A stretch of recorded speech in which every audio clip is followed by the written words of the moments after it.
आगरा नगर की स्थापना किसके द्वारा की गई थी? तो दोस्तों इसका आपका करेक्ट आंसर है ऑप्शन नंबर ए, यानी कि सिकंदर लोदी। तो आगरा नगर की जो स्थापना की गई थी वो किसके द्वारा की गई थी? सिकंदर लोदी, यानी ए हमारा क्या है? करेक्ट आंसर है। ओके। अगर आप SSC, GD, UP police, railway या किसी भी गवर्नमेंट एग्जाम की तैयारी कर रहे हो तो आप चैनल को सब्सक्राइब जरूर कर लेना। ओके, चलिए देखते हैं अगले क्वेश्चन को। भारत में गुलाम वंश का संस्थापक कौन था? तो भारत में जो गुलाम वंश का संस्थापक था, तो दोस्तों इसका आपका करेक्ट आंसर है ऑप्शन नंबर डी, यानी कि कुतुबुद्दीन ऐबक। तो भारत में जो गुलाम वंश का जो संस्थापक था वो कौन था?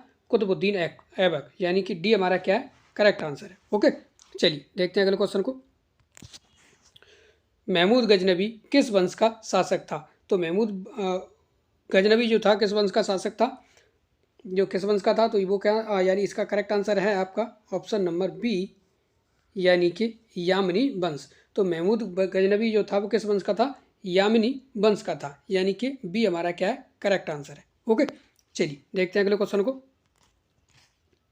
भारत पर प्रथम तुर्क आक्रमण करने वाला व्यक्ति कौन था? तो भारत पर जो है पहला तुर्क आक्रमण करने वाला व्यक्ति कौन था? तो दोस्तों इसका आपका करेक्ट आंसर है ऑप्शन नंबर सी, यानी कि महमूद गजनबी। सी हमारा क्या है? इसका करेक्ट आंसर है, यानी कि महमूद गजनबी राइट आंसर है। ओके, चलिए देखते हैं अगले क्वेश्चन को।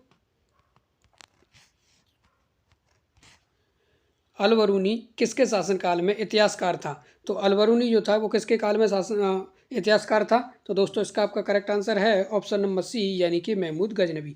तो महमूद गजनबी के शासनकाल में अलबरूनी ये क्या था? इतिहासकार था, यानी सी हमारा क्या है? करेक्ट आंसर है इसका। ओके, चलिए देखते हैं अगले क्वेश्चन को।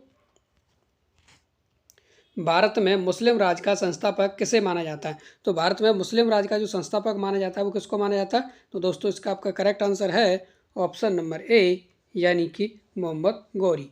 तो भारत में मुस्लिम राज का जो संस्थापक माना जाता है वो किसको माना जाता है? मोहम्मद गौरी को, यानी ए हमारा क्या है? करेक्ट आंसर है। ओके, चलिए देखते हैं अगले क्वेश्चन को। महमूद गजनवी ने भारत पर कितनी बार आक्रमण किया था? तो महमूद गजनवी ने भारत पर कितनी बार आक्रमण किया था? तो दोस्तों इसका आपका करेक्ट आंसर है ऑप्शन नंबर ए, यानी कि 17 बार। ठीक है, तो महमूद गजनवी ने जो भारत पर आक्रमण किया था वो कितनी बार किया था? 17 बार, यानी कि ए हमारा क्या है? करेक्ट आंसर है। ओके, चलिए देखते हैं अगले क्वेश्चन को। तैमूर के आक्रमण के बाद भारत में किस वंश का राज स्थापित हुआ था? तो तैमूर के आक्रमण के बाद भारत में किस वंश का राज स्थापित हुआ था? तो दोस्तों इसका आपका करेक्ट आंसर है ऑप्शन नंबर सी, यानी कि सैयद वंश। तो सैयद वंश का क्या हुआ था? राज स्थापित हुआ था। ठीक है, तैमूर के आक्रमण के बाद, यानी सी हमारा क्या है? करेक्ट आंसर है। ओके, चलिए देखते हैं अगले क्वेश्चन को। किसने अपने आप को खलीफा घोषित किया था? तो क्वेश्चन 9 क्या कह रहा है? किसने अपने आप को क्या खलीफा घोषित किया था? तो दोस्तों इसका आपका करेक्ट आंसर है ऑप्शन नंबर ए, यानी कि मुबारक शाह खिलजी। तो मुबारक शाह खिलजी ने क्या किया था? अपने आप को खलीफा घोषित किया था, यानी कि ए हमारा क्या है? इसका करेक्ट आंसर है। ओके, चलिए देखते हैं अगले क्वेश्चन को।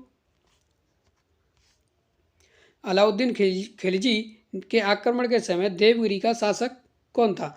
तो अलाउद्दीन खिलजी के आक्रमण के समय जो देवगिरी का जो शासक था वो कौन था? रामचंद्र देव, यानी कि ए हमारा क्या है? इसका करेक्ट आंसर है।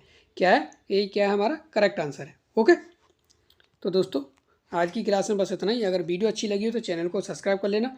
अगर आप और क्वेश्चनों का, यानी कि अभी हम 10 क्वेश्चनों की छोटी वीडियो अपलोड करना है, अगर आप कमेंट में बताते हैं तो 10 से 20, 25, 30 जितना आप कमेंट में बताएंगे उतने क्वेश्चनों की आपके लिए हम अच्छे अच्छे क्वेश्चनों की वीडियो अपलोड करेंगे। ओके, चलिए मिलते हैं नेक्स्ट वीडियो में ऐसी और अच्छे क्वेश्चनों के साथ। ओके।